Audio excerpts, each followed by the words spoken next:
Oke, Assalamualaikum warahmatullahi wabarakatuh. Alhamdulillah, selalu saja lisan kita memuji Allah subhanahu wa ta'ala atas segala nikmat yang dilimpahkan kepada kita. Serta juga kita selalu mengenang apapun yang Allah berikan ini dan kita besarkan nikmat itu sehingga selalu saja kita bersyukur kepadanya. Sekecil apapun nikmat yang kita sedang nikmati, apakah itu oksigen yang kita hirup, mata kita bisa menangkap cahaya, telinga kita bisa mendengarkan suara, dan apapun itu sifatnya. Bisa makan, menelan, mengunyah, bisa minum, istirahat, tidur, dan segala macam nikmat, maka dianjurkan setiap muslim agar membesarkannya, sehingga akhirnya punya nilai ekstra dalam dirinya dan akhirnya dia bersyukur kepada Allah subhanahu wa ta'ala. Tolong suaranya dibesarkan lagi.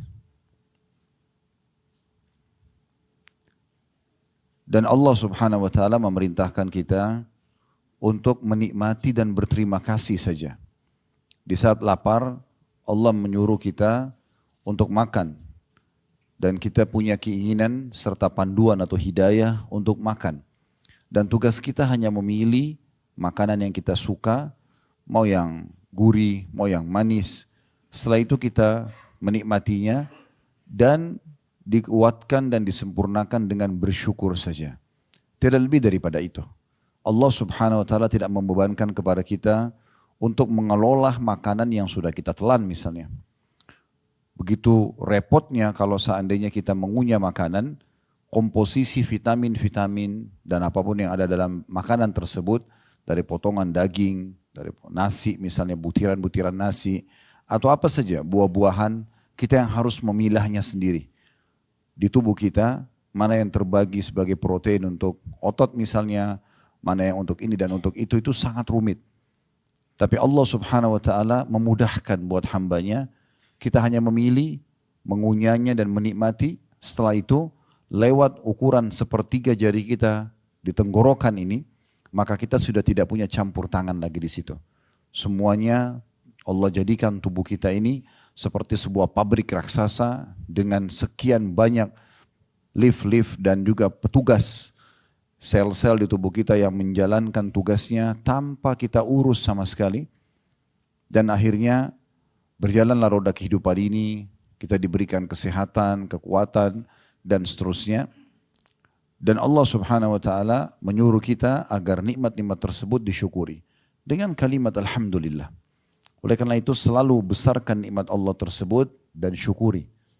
Berapa banyak orang di luar sana yang belum bisa melihat matanya atau tidak bisa melihat, tidak bisa mendengar telinganya, tidak bisa terucap satu kata pun dari lisannya karena bisu misalnya. Dan banyak hal ujian-ujian datang kepada orang-orang yang mungkin tidak menimpa kita. Ini juga sebuah nikmat yang tidak terhingga. Terlebih lagi di saat ini kita selalu ingatkan bahwasanya Allah memilih kita menjadi hamba-hambanya yang dimudahkan untuk haji. Dan dalam haji ini begitu nikmat luar biasa, hotel yang bagus, makanan yang enak, bisa istirahat, bisa ibadah yang bagus mendapatkan 100.000 pahala.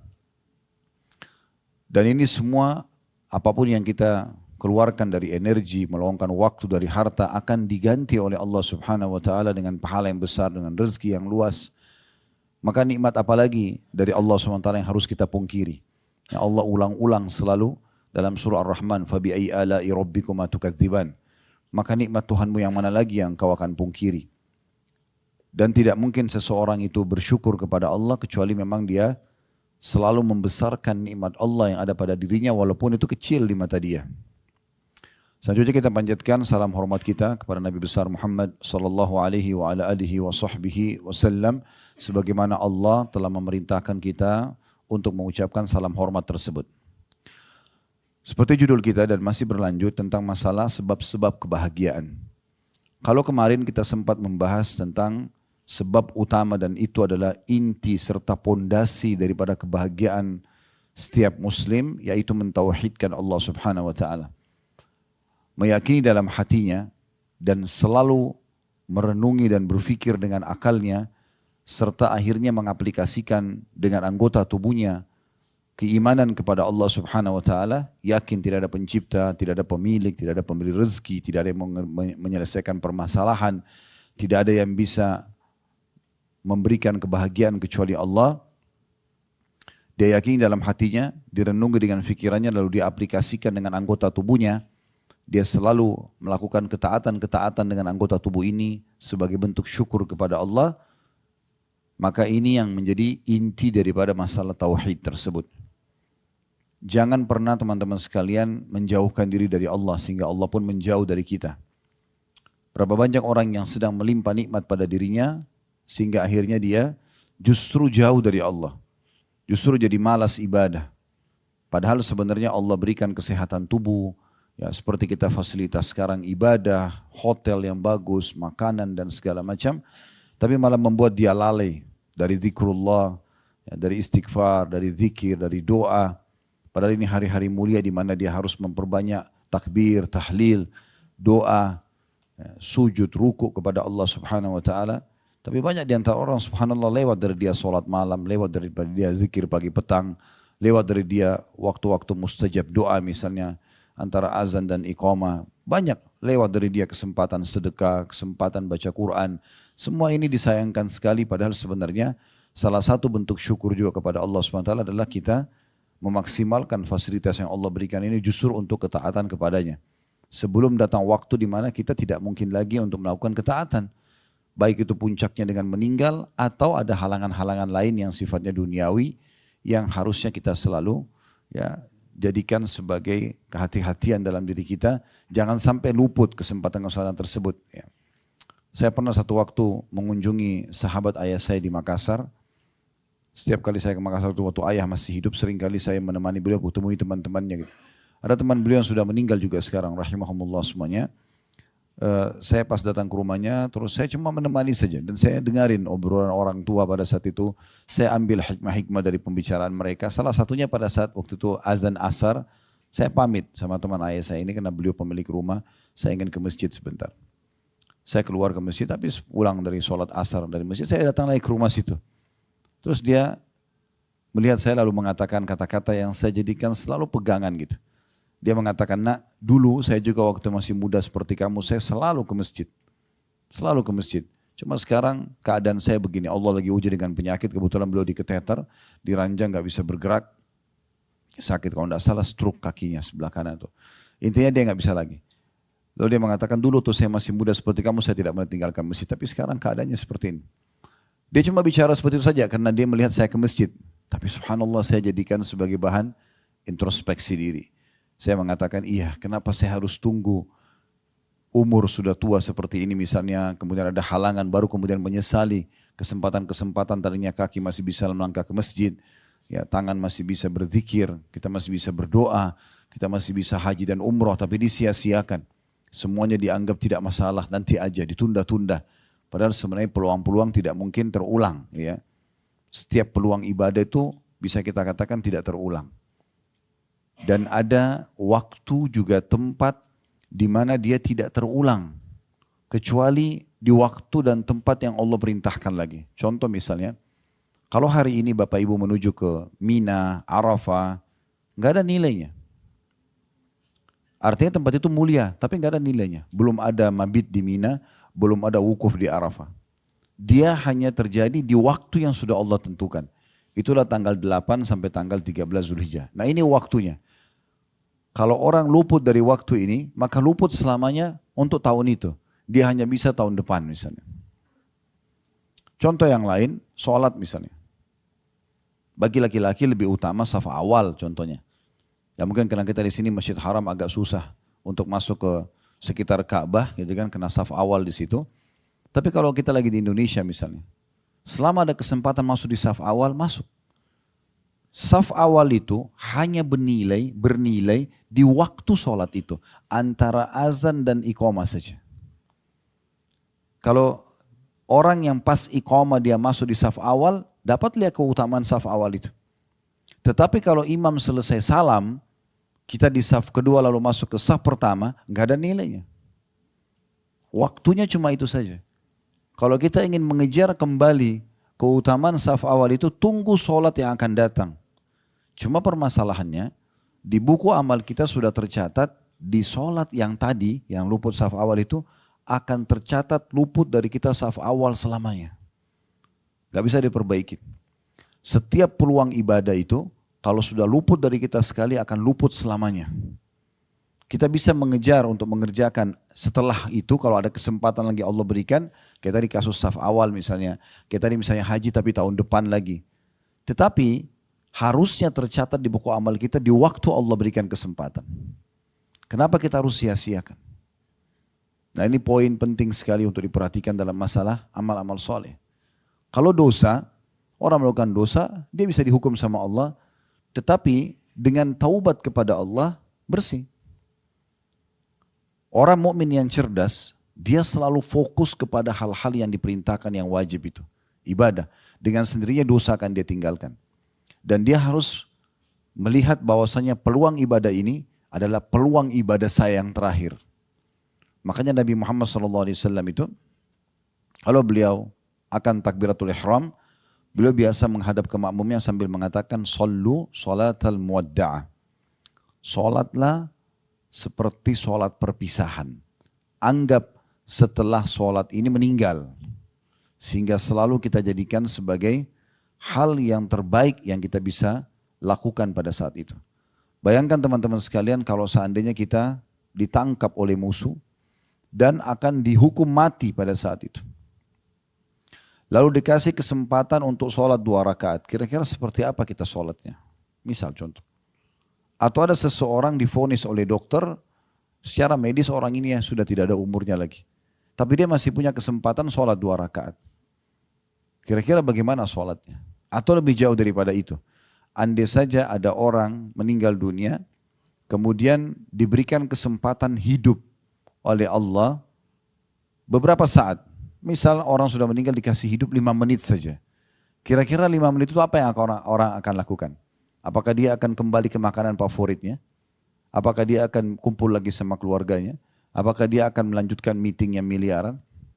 Kalau dikasih kesempatan hidup lagi orang yang sudah meninggal. Pastikan teman-teman sekalian dia akan mencari ibadah yang paling menguntungkan bagi dia. Misalnya tobat nasuha, misalnya sujud, sholat 2 rakaat. Untuk mati lagi setelah itu.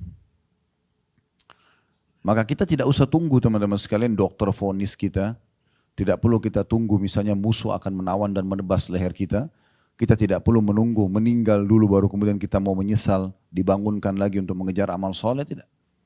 Tapi kita bagaimana menjadikan peluang amal soleh itu adalah kesempatan emas yang Allah berikan.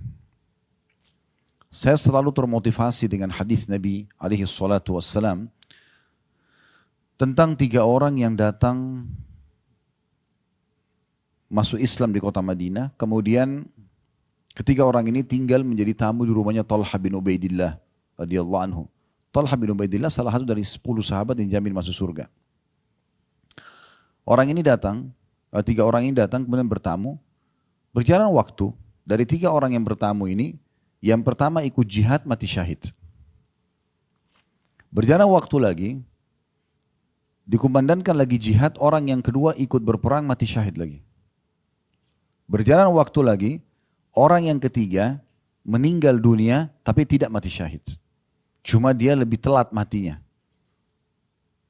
Berjarak. Yang pertama mati syahid, beberapa hari kemudian meninggal lagi yang kedua mati syahid. Berjalan lagi waktu, orang yang ketiga meninggal tapi mati di atas ranjangnya saja. Talha bin Ubaidillah radhiyallahu anhu mimpi, Allah mimpikan melihat ketiga orang ini. Dia lihat di surga, diperlihatkan di surga ketiga orang ini, yang orang pertama meninggal di bagian belakang, yang kedua meninggal di depannya, yang terakhir meninggal paling depan yang tidak mati syahid. Artinya paling bagus derajatnya, paling besar pahalanya, padahal dia tidak mati syahid. Maka Talha bin Ubaidillah bertanya kepada Nabi SAW, ya Rasulullah, ketiga orang yang datang masuk Islam, datang ke rumah saya itu, yang mereka yang duanya mati syahid, yang satunya mati di atas ranjang. Saya mimpi mereka di surga. Tapi yang membuat saya heran kenapa orang yang bukan mati syahid itu justru yang paling depan. Yang paling bagus fasilitasnya. Maka Nabi SAW menjawab mengatakan, wahai Talha, kenapa kau heran? Mana perhitunganmu dari solat-solat dia yang sempat dia kerjakan, yang tidak sempat atau tidak bisa dikerjakan oleh orang yang mati terlebih dahulu daripada dia. Walaupun selisih cuma berapa hari. Itu sudah cukup membedakan derajat mereka di surga. Dalam riwayat yang lain, Ada dua orang bersahabat di masa Nabi SAW, yang satu mati syahid, seminggu kemudian sahabatnya mati tapi bukan mati syahid, mirip dengan kisah tadi. Lalu pada saat Nabi SAW mensolati jenazah yang kedua yang mati biasa, Nabi SAW sengaja tanya para sahabat. Kata beliau, kira-kira menurut kalian bagaimana perbedaan derajat antara orang ini sama sahabatnya meninggal pekan lalu? Spontan semua sahabat mengatakan, ya Rasulullah, semoga orang ini bisa menyusul derajat temannya meninggal minggu lalu, pekan lalu. Karena yang meninggal pekan lalu mati syahid. Di pikiran para sahabat, ini pasti lebih rendah derajatnya. Pasti mudah-mudahan dengan persahabatannya ini malah mencapai bisa diangkat ke derajatnya orang yang meninggal pekan lalu. Kata Nabi SAW, perhatikan, demi zat yang jiwaku dalam genggaman yang muslim demi Allah, sungguh derajatnya jenazah yang sedang kita sholati yang tidak mati syahid ini, dibandingkan dengan temannya yang mati syahid pekan lalu, itu antara langit dan bumi. Lebih tinggi orang ini. Karena dia sempat ibadah kepada Allah selama sepekan saja. Sempat dapat Jumat sekali, sempat sholat 5 waktu setiap harinya, sempat sedekah beberapa dirham dan dinar pada saat itu ya. Itu sudah cukup teman-teman sekalian untuk melebihkan derajat dia dibandingkan orang yang meninggal terlebih dahulu walaupun mati syahid. Apa maksudnya? Maksudnya adalah bagaimana setiap orang di antara kita jangan sia-siakan peluang amal soleh yang Allah berikan. Bahkan saya selalu jadikan pegangan hidup saya dan saya juga berharap teman-teman seperti itu. Setiap ada peluang amal soleh, jadikan itu adalah peluang terakhir kita. Anggap setelah kita kerjakan meninggal. Sehingga kalau ada orang lagi minta bantuan, kita tidak akan menundanya karena kita anggap setelah ini mungkin saya meninggal. Ada kesempatan sholat malam, lakukan. Kesempatan haji dan umrah, baca Quran, zikir pagi petang, bakti sama orang tua, jenguk orang sakit. Apa saja, bantu orang lain. Jadikan itu peluang terakhir. Berapa banyak orang setelah mengerjakan itu sehingga akhirnya meninggal dunia. Dan memang menjadi husnul khatimah. Karena meninggal dalam keadaan ditutup hidupnya dengan kebaikan. Berapa banyak justru orang yang tidak pernah menyia-nyiakan kesempatan dosa dan tidak mau juga taubat kepada Allah, akhirnya ditutup dengan su'ul khatimah. Jadi tema kita pagi ini Bapak Ibu sekalian, ini semua tadi kronologis pembukaan. Sebab-sebab kebahagiaan kedua setelah mentauhidkan Allah adalah introspeksi diri. Muhasabah. Jadi bagaimana seorang mukmin selalu introspeksi diri. Kalau ada kesempatan amal soleh, dia segera mengerjakannya. Tidak ada yang menghalangi dia untuk mengerjakan amal soleh, baik wajib ataupun sunnah dari urusan dunia.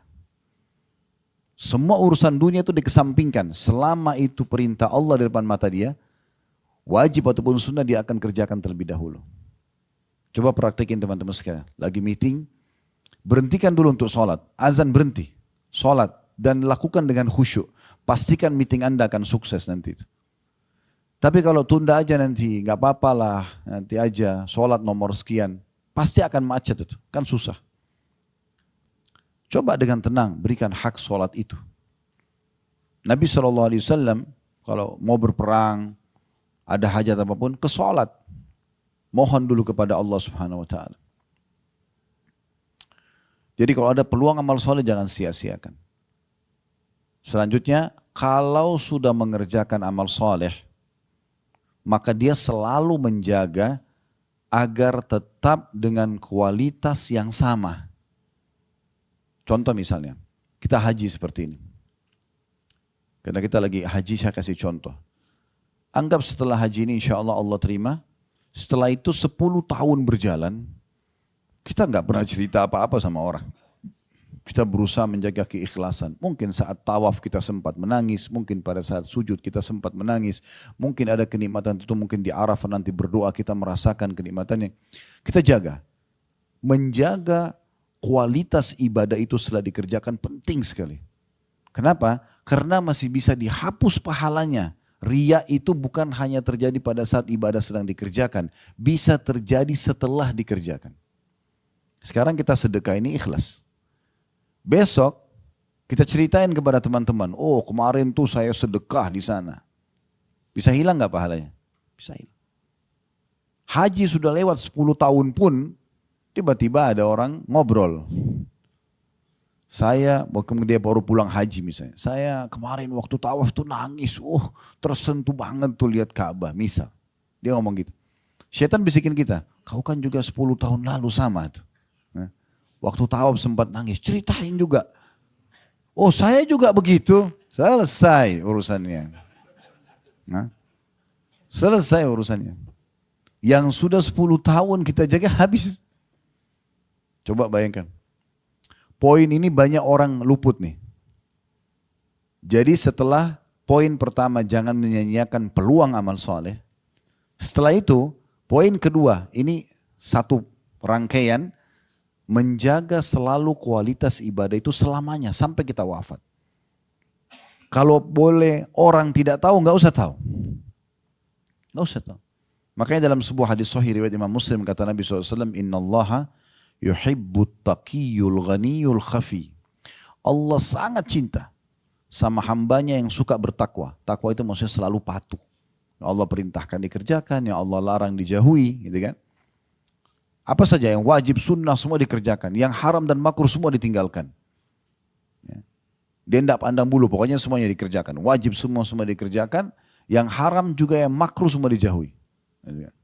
Allah suka dengan hamba yang seperti ini. Yang kedua, ghani. Kaya dan suka bersedekah. Kaya secara kejiwaan, tidak suka mengemis. Dan yang ketiga, khafi. Khafi itu suka merahasiakan ibadah. Dia rahasiakan terus. Selama orang tidak tanya, gak usah diceritain. Perbedaan dasar antara riya dengan tidak riya adalah ditanya atau tidak ditanya. Kalau ada orang tidak ditanya ceritain ibadahnya, ini jelas riya ini. Arahnya lebih ke situ. Sekarang hari Kamis misalnya, pas lagi puasa. Tanya teman-temannya di kantor, kamu puasa? Puasa. Saya puasa. Gak ada yang nanya. Kamu kemarin haji nggak? Oh saya haji. Orang belum tanya. Beda kalau kita sedang ditanya, bapak misalnya contoh lagi mau menuju ke masjid. Dari rumah keluar menuju ke masjid. Ada tetangga tanya, Assalamualaikum Pak mau kemana? Jangan bilang, oh saya kalau jawab nanti riya nih. Gak mungkin. Orang nanya. Kalau ditanya, oh ke masjid insya Allah. Oh ya Pak kalau mau ikut ke masjid sama-sama. Gak ada hubungannya sama riya. Contoh misalnya. Nah ini poin kedua penting sekali. Menjaga kualitas ibadah itu. Jadi bukan hanya pada saat dikerjakan, pada saat sesudah dikerjakan pun. Selalu jaga. Dan yang paling tepat adalah rahasiakan. Semua ibadah yang sudah kita kerjain tidak usah khawatir. Ada malaikat yang catat. Dan tidak akan pernah luput satupun pahala yang dicatatkan itu.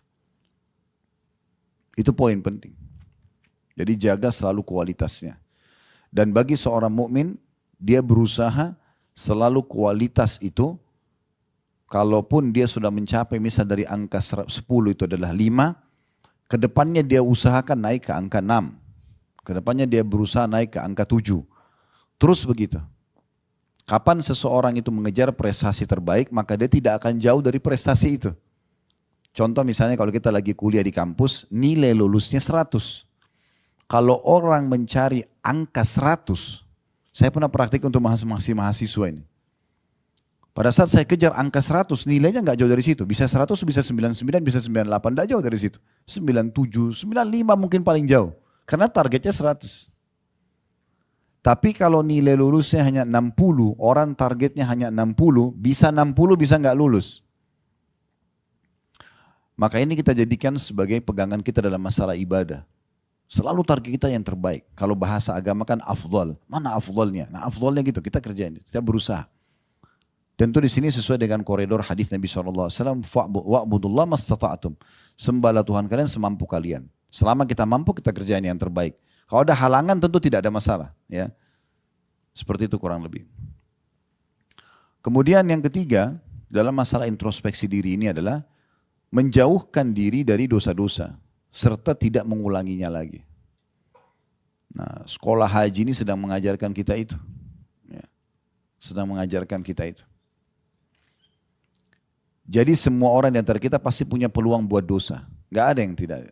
Pasti semua punya peluang. Karena pasti letas. Karena syaitan membuka pintu itu. Tapi sebagai seorang mukmin, dia berusaha untuk introspeksi diri.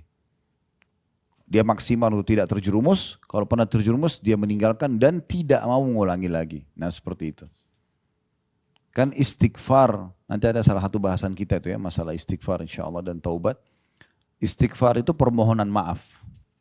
Seperti kalau kita buat salah sama orang, maafin saya, nah itu istighfar. Kalau taubat itu berarti ikrar tidak mau mengulangi. Kayak kita kalau buat salah sama orang, kita tulis ikrar, saya berjanji tidak akan ulangi, nah itu taubat. Nah kalau kita bilang astagfirullah wa atubu ilaih, ya Allah aku mohon maaf kepadamu dan aku janji tidak mau ulangi. Nah ini harus benar nih janjinya. Jangan diulangi. Nah itu bahan introspeksi. Ini luar biasa yang harus kita perhatikan tentang masalah introspeksi itu. Allah subhanahu wa ta'ala menyebutkan dalam surah Al-Hasyr ayat 18 sampai ayat 19. Ini kita jadikan dalil pertama dalam masalah bahasan kita, introspeksi diri ini. Bunyinya surah Al-Hasyr ayat 18 dan 19, ya ayyuhalladzina amanu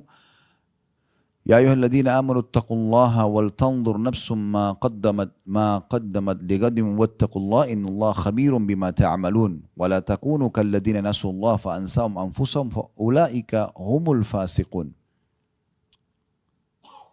Artinya hai orang beriman, bertakwalah kepada Allah, selalu patuh dan tunduk kepadanya, dan hendaklah setiap diri memperhatikan apa yang telah diperbuatnya untuk hari esok akhirat. Nah, di sini kan Allah ajak kita. Harus selalu dia perhatikan. Yang dia buat ini nanti di hari esok menambah kantong pahala dia atau malah mendatangkan hukuman. Ini harus dia perhatikan selalu dan cuma dia penentunya. Jangan menjadi seperti sebagian orang, teman-teman sekalian. Kalau diajak taubat, diajak kembali kepada Allah, iya ya, kapan ya? Seakan-akan dia tunggu, maaf tanda kutip, tangan turun dari langit memberhentikan dia dari dosa itu. Enggak mungkin. Dia harus mengambil langkah.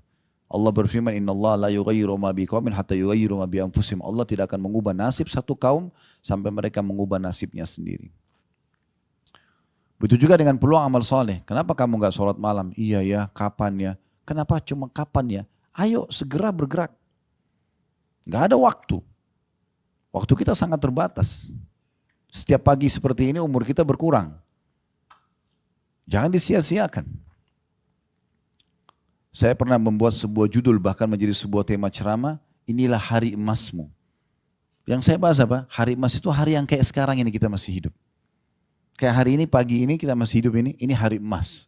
Kenapa? Dengan hari ini, kita kan tidak tahu mungkin 1 detik ke depan, 1 hari ke depan, 2 hari kita sudah meninggal dunia. Di saat hari kita memulai hari pagi seperti ini hari emas yang luar biasa. Karena kalau kita pernah berbuat amal soleh di masa lalu, maka ini kesempatan untuk menambah dia secara kualitas dan kuantitas. Kalau di masa lalu kita berbuat dosa, saat ini kesempatan bertaubat. Masih ada kesempatan sehingga tidak dihisap oleh Allah nanti. Ini hari emas yang luar biasa. Jadi kalau datang hari seperti ini peluang emas, jangan disia-siakan. Banyak orang begitu dia merasa dirinya lowong, waktu lowong, malah jauh tidak beribadah tadi saya bilang. Sayang sekali. Padahal sebenarnya kesempatan ini adalah kesempatan emas. Makanya kata Nabi SAW, ni'matani magmunun katsirun minan nas. 2 nikmat yang banyak luput dari sekalian banyak manusia. As-sihhatu wal faraq. Kesehatan dan waktu lowong. Seorang salafus saleh pernah melewati anak-anak muda lagi duduk di pinggir jalan, ngobrol, omong kosong. Ya, enggak jelas arahnya. Enggak mendatangkan maslahat dunia apalagi akhirat. Kalau orang duduk bicara masalah bisnis, masa depan, pendidikan, bermanfaat mungkin. Gitu kan. Mungkin dia mau bangun rumah, dia konsultasi, mungkin. Urusan dunia, tapi ada manfaatnya. Enggak ada orang mungkin duduk ngobrol sama temannya sudah 20 tahun, itu aja ceritanya berulang-ulang. Temannya sudah hafal di luar kepala, diulang-ulang. Apa manfaatnya? Ya. Maka beliau lewat dan lihat orang-orang yang lagi ngobrol omong kosong. Kata beliau, demi Allah kalau seandainya bisa saya beli waktunya mereka, saya akan beli. Ini waktu yang mereka buang-buang ini, kalau saya bisa beli, saya bayar pakai uang ini. Saya dikasih, tapi nggak bisa, sudah ditentukan waktu masing-masing. Maka jangan sia-siakan itu. Makanya Allah bilang di sini, hai orang-orang yang beriman, bertakwa kepada Allah. Jadikan semua hidup kalian kepatuhan kepada Allah. Apa yang diperintahkan tadi wajib atau sunnah, sibuk dengan itu. Apa yang dilarang haram dan makruh pun tinggalkan. Dan harusnya Allah mengatakan setiap jiwa, setiap diri memperhatikan apa yang telah diperbuatnya untuk hari esok. apa yang dia persiapkan untuk hari pulangnya. Karena semua kita akan meninggal dunia. Sesehat apapun badan kita, semuda apapun usia kita, ya, tetap saatnya kalau meninggal akan mati. Kata Nabi SAW, bila Allah ingin mencabut nyawa seorang hamba, ya, di satu lokasi Allah akan buat dia punya hajat di situ dan meninggal di situ. Berhubungan dengan urusan dia penting sekali, dia harus kesana, dia tidak tahu ternyata tempat sana itu ajalnya datang. Dia akan meninggal dunia, pasti. Berapa banyak orang yang sehat meninggal lebih daripada orang yang sakit. Berapa banyak orang yang muda meninggal lebih daripada orang yang tua. Berapa banyak orang kaya meninggal lebih daripada orang yang miskin. Banyak sekali. Kalau kita mengkhayal teman-teman sekalian nanti masuk ruangan ICU baru meninggal, ini keliru ini. Ya. Sekarang saya tanya, mana lebih banyak? Pasien yang ada di rumah sakit dengan seluruh staf yang ada di rumah sakit itu dengan jumlah orang yang dulu lalang depan rumah sakit. Mana yang lebih banyak? Hah? Mana suaranya nih? Dua lalang. Artinya yang meninggal sehat lebih banyak daripada meninggal orang sakit. Kenapa harus meng-hire ruangan ICU? Jadi orang yang cerdas itu harus jadikan bahan introspeksi diri. Kita bisa meninggal setiap saat. Ya, saya sering kasih contoh di pengajian, bukan mendoakan diri saya, tapi bisa saja berapa banyak gitu kalau kita lihat contoh-contoh di YouTube meninggal husnul khatimah. Biasa banyak cuplikan, ada lagi ceramah, ada yang lagi sholat, ada yang lagi ihram meninggal. Dia tidak sangka kalau tadi dia akan meninggal, tapi bisa saja. Mungkin lagi begini saya lihat malaikat maut cabut ruh saya meninggal. Orang cuma kenang Khalid Basalamah pernah ceramah, selesai. Itu cuma dikenang sehari, 2 hari, seminggu, habis itu selesai. Udah, kita akan pulang kepada Allah dan membawa apa yang sudah kita perbuat. Dari amal baik yang kita akan gembira melihatnya, atau amal buruk kita akan dihukum kalau tidak sempat taubat. Dan semua orang akan begitu. Semua orang, biar makanannya makanan yang paling sehat, setiap hari olahraga, udaranya paling segar, tetap aja sama. Kalau ajal datang meninggal. Maka harus hati-hati. Harus hati-hati nih. Makanya Allah bilang harus setiap jiwa itu muhasabah, introspeksi diri. Melihat apa yang akan dia persiapkan untuk hari nanti pulang. Kita selalu terbuai dengan, oh umur masih muda. Selalu lihat orang yang lebih tua dari kita, oh itu orang lebih tua. Padahal banyak yang lebih muda dari dia sudah meninggal. Kan gitu. Kemarin kami salah satu staf di kantor, 37 tahun kalau tidak salah. Meninggal. Lagi gendong bayinya, anak istrinya baru melahirkan, tiba-tiba daerah sakit kepalanya jatuh di rumah sakit. Masuk rumah sakit ternyata divonis dokter sudah kanker otak stadium 4. Operasi gagal, meninggal. Istrinya cuma bilang, begitu cepat kayak kami tidak sadar gitu. Masih muda. Subhanallah kalau ajal datang. Teman-teman dari kantor yang datang pergi lihat ke sana, ke rumah sakit, semua jadi diam. Kata salah satunya cerita sama saya, kami jadi diam semua introspeksi diri. Karena ada teman-teman di kantor yang jauh lebih tua dari dia. Tapi subhanallah, ajal datang. Ada paman kami di Makassar, profesor meninggal umur 46 tahun, belum sampai 50. Di rumah beliau, ada tante beliau, nenek kami, itu umurnya sudah 80 tahun, belum meninggal, subhanallah. Beda setengah umurnya. Ya begitu kalau datang. Jadi jangan selalu mengkhayal, oh nanti aja tunda-tunda, saya masih muda, selalu patokannya orang yang lebih muda, enggak. Lalu Allah mengatakan, dan selalulah bertakwa kepada Allah. Sesungguhnya Allah maha mengetahui apa yang kamu kerjakan. Baik atau buruk, Allah selalu lihat.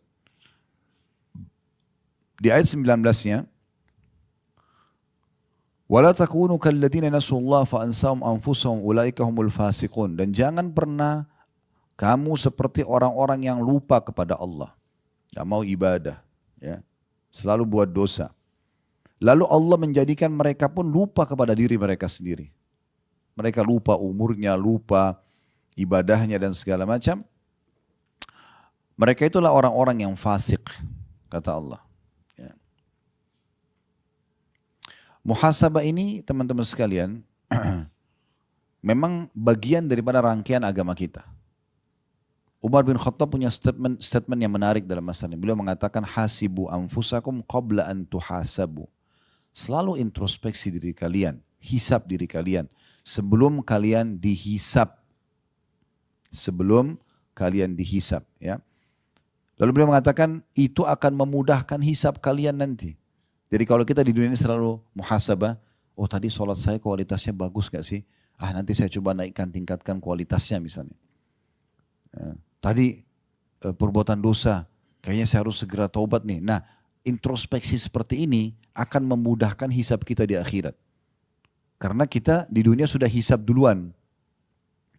Selalu kita berusaha tingkatkan kualitas daripada ibadah kita dan selalu kita segera meninggalkan pelanggaran yang kita lakukan. Lalu beliau mengatakan, dan timbanglah amal kalian sebelum ditimbang kelak. Ingatlah keadaan yang genting pada hari kiamat nanti. Sebagaimana Allah gambarkan dalam surah Al-Haqqah ayat 18 kata beliau. Yauma idzin tu'raduna la takhfa minkum khafiyah. Pada hari itu nanti kamu akan dihadapkan kepada Rabbmu secara individual. Setiap orang di antara kita akan menghadap kepada Tuhannya dan secara individual. Tiada sesuatu pun dari keadaanmu yang tersembunyi bagi Allah. Ini dinukil dari kitab Zuhudnya Ibnu Mubarak rahimahullah, seorang ulama tabi'in di halaman 306. Fudail bin Iyad rahimahullah, seorang ulama tabi'in berkata, mukmin itu rajin menghisap dirinya, introspeksi diri. Kalau dia berbuat amal soleh, tadi sudah maksimal nggak sih kualitasnya, gitu kan? Kuantitasnya kalau memang ada tambahan kuantitasnya, jumlahnya. Kalau belum, dia maksimalkan. Kalau sudah bagus, dia pertahankan. Dan orang mukmin itu tidak pernah puas dengan ibadah yang dia kerjakan ya. Tidak pernah puas. Kayak misalnya kita sholat malam nih. Sudah kita kerjakan 11 rakaat. Dia coba berusaha selalu untuk menambah kualitasnya. Kalau tadinya kita sholat setiap rakaat cuma baca 2-3 ayat, satu surah pendek di juz 30, enggak, sekarang saya coba tambah. Kalau perlu kita coba mengejar sunnah Nabi SAW, itu dianjurkan untuk membaca setiap malamnya 100 ayat Al-Quran. Bahkan sampai 1000 ayat Al-Quran di sholat malam. Kalau kita ambil misalnya ada penyebutan hadis Nabi SAW tentang keutamaan orang yang baca 10 ayat satu malam, ya dia akan dikasih satu kintor itu kayak lebih baik daripada dan seluruh isinya. Kalau 100 ayat itu akan dapat pahala yang besar, kalau 1000 ayat maka sudah tidak terhingga lagi pahala yang akan didapatkan. Kalau kita ambil misalnya 100 ayat berarti satu rakaatnya 10 ayat. Tapi kan Ustadz hafalan saya terbatas. Sudah keluar fatwa ulama membolehkan kita untuk memegang mushaf. Kalau sholat sunnah ya. Jadi kita bisa ambil pegang aplikasi Al-Quran di handphone sambil sholat malam. Daripada terulang-ulang inna atayna wal asr terus. Ya. Kenapa enggak mulai dari Al-Baqarah misalnya. Ya kan? Al-Baqarah 10 ayat rakaat pertama. Ruku lipat Allahu Akbar. Rakaat kedua berdiri lanjut lagi dari ayat 11 sampai ayat 20. Satu malam 100 ayat. Al-Quran 6000 ayat sekian. Dengan cara seperti ini bisa mengkhatam Al-Quran. Misal contoh, sholat duha juga bisa. Kan gitu. Ini contohnya.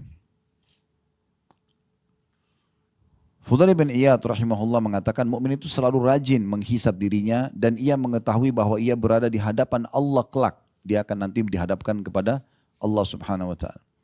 Sedangkan orang munafik adalah orang yang lalai terhadap dirinya sendiri, maksudnya enggan introspeksi diri. Semoga Allah merahmati seorang hamba yang terus mengoreksi dirinya sebelum datang malaikat maut untuk menjemputnya. Cukup banyak sekali ya para ulama salaf yang coba introspeksi diri gitu. Di antaranya ada statement menarik dari Muhammad bin Wasi' rahimahullah. Beliau mengatakan, "Lau kana lidzunubi rihun ma qadara ahadun an yajlisa ilayya." Padahal ini ulama besar ya. Beliau mengatakan kalau seandainya dosa itu memiliki bau, mungkin tidak akan ada seorang pun yang bisa duduk bersamaku. Supaya dia introspeksi diri. Sebagian mereka, teman-teman sekalian, kalau lagi jalan, kakinya kesentuh batu misalnya. Maka sudah cukup mereka beristighfar kepada Allah. Mereka yakin itu peringatan dari Allah. Di antara mereka ada yang kalau lewat, di dekat tong sampah, kecium bau busuk, mereka sudah cukup beristighfar untuk itu. Mereka anggap tidak mungkin Allah ciumkan bau busuk ini kecuali sebagai peringatan. Selalu begitu, peka sekali. Kita kadang-kadang subhanallah lihat orang meninggal di dekat kita, jenazah diantar, enggak tersentuh karena hati sudah sangat keras. Ya. Maka introspeksi diri ini manfaatnya besar sekali, akan membuat kita tidak bangga dengan amal soleh yang kita kerjakan, kita juga takut terhadap dosa yang sudah kita kerjakan, sehingga kita selalu istighfar. Dan tidak ada lagi, dengan orang yang sering muhasabah, tidak ada lagi orang menganggap remeh orang lain. Karena dia sibuk dengan dirinya sendiri. Dia sibuk muhasabah dengan dirinya. Nah ini manfaat daripada masalah itu. Jadi harus hati-hati sekali dalam masalah-masalah seperti ini. Setiap muslim sudah semestinya senantiasa introspeksi diri dan selalu menyibukkan diri dengan hal-hal yang positif. Minimal sekali, kalau memang dia meluangkan waktunya selain pada ibadah kepada Allah, dia berbuat hal yang mubah. Minimal. Kalau sudah makruh, apalagi haram enggak? Udah yang lalu-lalu cukuplah. Tapi ke depannya kalau sudah dengar pengajian seperti ini enggak boleh lagi. Mahal sekali waktu kita, sayang gitu. Jadi bagaimana dia sibuk? Karena orang yang sibukkan diri dengan amal soleh teman-teman, maka dia akan jauh dari dosa. Kita enggak perlu luangkan waktu khusus untuk tinggalkan dosa, enggak. Sibukkan diri dengan ibadah, maka kita dengan tinggalkan dosa itu. Dengan sendirinya gitu. Ada statement yang menarik yang disampaikan oleh Syekh Abu Bakar Jazair rahimahullah. Beliau mengatakan seorang muslim beramal dalam kehidupan dunia ini siang dan malam. Semuanya untuk meraih kehidupan akhirat dan kebahagiaannya. Jadi nggak ada waktu bagi seorang muslim, kata beliau, di dunia ini berbuat selain urusan akhirat. Kalau minimal ada yang dia ingin lakukan, maka harus pastikan itu mubah dalam Islam. Artinya tidak berdosa dia. Misal dia duduk ngobrol sama teman-temannya beberapa saat, gitu kan? Gak ada masalah, mubah. Bahkan seorang muslim bisa mengemas sesuatu yang mubah menjadi sunnah sehingga dia raih pahala. Contoh, makan, minum, tidur, ya, mandi, kan mubah semua itu. Ini bisa hanya dengan niat seorang muslim menjadikannya sebagai sunnah. Misal dia makan dan minum niat untuk memberikan hak tubuhnya. Karena sang pencipta Allah yang menciptakan kita dan menciptakan rasa lapar dan haus kita sebagai isyarat kalau tubuh butuh nutrisi dan butuh cairan.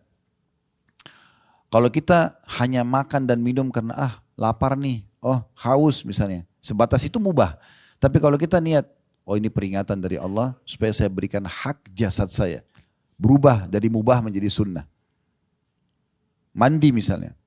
Kalau hanya sekedar gerah nih mandi. Udah begitu aja maka mubah. Tapi kalau mandi karena niat ingin merawat tubuh yang Allah amanahkan. Hanya gitu saja. Transisi dipindahkan dari niat tadinya cuma sekedar hilangkan gerah. Sekarang kita niatnya untuk memberikan hak jasad jadi sunnah. Tidur. Bukan hanya sekedar ngantuk tidur.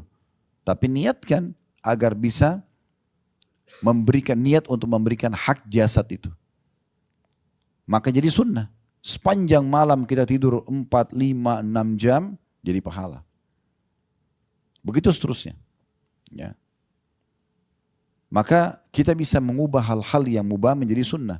Tapi kalau minimal kita ingin luangkan waktu pun di dunia ini, maka pada hal-hal yang mubah. Kalau dosa ini selesai, musuhan aja. Udah gak ada pintu untuk negosiasi dalam masalah itu. Nah itu yang beliau bilang. Seorang muslim harusnya selalu beramal dalam kehidupan dunia ini siang dan malam untuk meraih kebahagiaan akhirat. Dunia adalah ladang beramalnya. Mereka seyogyanya selalu memperhatikan ibadah-ibadah fardu atau wajib sebagaimana seorang pedagang memperhatikan modal usahanya. Antum kalau lagi berbisnis, saya yakin teman-teman sini tidak asing, banyak pengusaha Masya Allah. Kita kalau letakkan modal kita 100 juta, 1 miliar, saya yakin pedagang yang benar, dia akan memperhatikan modal supaya tidak terganggu. Dan bagaimana modal ini bisa terputar dan mendapatkan keuntungan. Nah, beliau memberikan gambaran supaya mudah difahami, harusnya setiap muslim itu melihat amal wajibnya, sholat 5 waktu, puasa Ramadan, haji kayak kita, seperti pedagang lagi memperhatikan modal usahanya. Tidak boleh luput dari dia. Dan juga memperhatikan ibadah-ibadah sunnahnya sebagaimana pedagang memperhatikan keuntungan-keuntungan usahanya. Jadi bagaimana selalu kita berpikir, nih investasi kemana lagi nih supaya datang keuntungan. Nah seperti itu kita melihat amal sunnah, itu investasi kita. Jadi jangan tinggalin tuh sholat qabliyah, ba'diyah, duha, sholat malam, tahiyat masjid, sholat wudu. Selalu kita kerjakan sebagai bentuk investasi. Sebagaimana pedagang menjaga keuntungan-keuntungan usahanya. Serta menjadikan maksiat dan juga dosa seperti layaknya kerugian dalam perniagaan. Bagaimana kita kalau lagi dagang tidak mau ada kerugian masuk, ya. Kalau kita sudah tahu, oh saya masuk proyek ini dipastikan akan rugi, kita nggak akan masuk kan. Nah seperti itu orang. Kalau saya buat dosa ini saya akan rugi nih pasti. Ada konsekuensinya. Ini bahasanya luar biasa. Beliau mengatakan, dan memperhatikan dan menjadikan maksiat juga dosa-dosa seperti layaknya kerugian dalam perniagaan. Lalu dia menyendiri sesaat di akhir harinya setiap hari guna introspeksi diri atas hal tersebut. Semuanya tadi. Amal fardu tadi saya sudah sempurna belum ya? Tadi saya sholat di masjid enggak ya? Tadi saya udah khusyuk enggak ya? Tadi masbuk enggak? Tadi ini enggak? Introspeksi terus. Supaya selalu berpikir untuk meningkatkan kualitasnya. Gitu kan? Kalau dia buat kekurangan, dia sempurnakan. Dia buat kesalahan, dia mohon ampun. Nah gitu. Apabila terdapat pengurangan pada ibadah fardunya, maka dia segera membenahi dan menutupi kekurangannya. Bila ibadah yang bisa diqadha, maka ia segera mengqadhanya. Ibadah diqadha itu, kalau wajib misal ada orang ketiduran, dia letih sekali, mungkin ada satu aktivitas yang sangat meletihkan sehingga dia begadang, tertidur lewat subuhnya. Bukan disengaja. Dia bangun setelah terbit matahari seperti ini. Ya dia kerjakan subuhnya. Jangan ditinggalkan. Karena boleh dia mengqadha, ada uzurnya. Gitu kan. Itu kalau ibadah yang boleh diqadha. Puasa Ramadan dia punya utang. Dia segerakan qadhanya itu. Jangan ditunda-tunda. Ini mohon maaf karena ibu-ibu kan berhalangan gitu ya. Walaupun sudah saya bahasakan kemarin di manasik, saya sudah ingatkan ibu-ibu. Allah sudah mudahkan melalui fatwa para ulama boleh meminum penunda haid. Jadi Ramadan supaya nggak punya utang, nggak usah haid di Ramadan, gitu kan. Begitu juga dengan haji dan umroh, minum saja, gitu kan, supaya ibadahnya tidak terganggu. Tapi kalau misalnya ada orang punya utang Ramadan, biasanya orang kena terlalaikan, oh masih ada kesempatan 11 bulan ke depan. Ya udah nanti aja deh bayar utang Ramadannya. Baik kalau dia meninggal bagaimana? Sudah tahu belum hukumnya? Kalau bapak ibu punya utang Ramadan, utang wajib Ramadan, sudah lewat Idul Fitri, masuk 1 Syawal, 2 Syawal, kita bukan meninggal di Ramadan, meninggalnya di bulan Syawal. Kalau kita puasa Ramadan, niatnya 1 bulan, tapi pas pertengahan bulan Ramadan meninggal. Ya udah, dan dia sempat puasa yang selama 2 minggu itu, 2 pekan itu. Dia nggak ada masalah. 2 minggu yang terjadi tidak ada kewajiban karena sudah meninggal. Tapi kalau dia misalnya punya utang Ramadan 6 hari, kemudian masuk bulan Syawal, dia baru meninggal, misalnya pekan kedua, pekan ketiga bulan Syawal dia baru meninggal, dia belum bayar utang Ramadan yang sepekan, ahli warisnya wajib bayarkan. Karena itu wajib, tidak bisa tidak. Karena sebenarnya dia masih punya kesempatan untuk mengerjakannya, kan gitu. Jangan ditunda ini.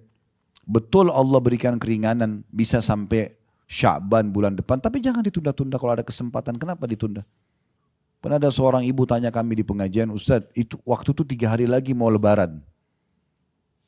3 hari lagi mau masuk Ramadan, maaf. 3 hari lagi mau masuk Ramadan. Ustadz, saya punya utang puasa 2 pekan. Sekarang tinggal 3 hari lagi Ramadan. Apa yang harus saya lakukan? Subhanallah. Ya. Orang seperti ini, pesawat ibarat pesawat sayapnya 2 sudah patah, suruh ustadznya selamatkan.